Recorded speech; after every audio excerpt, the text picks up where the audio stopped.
Backhoe versus Excavator Part 3. Rotation and Transportation. Have you ever had trouble telling the difference between a backhoe and an excavator? There are three primary differences: size, adaptability, and rotation. Finally, let's talk about the third primary difference: the machine rotation.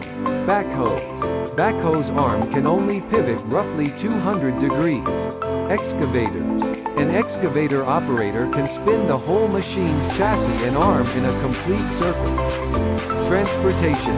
Backhoes can travel at speeds of up to 25 kilometers per hour and can be carried independently.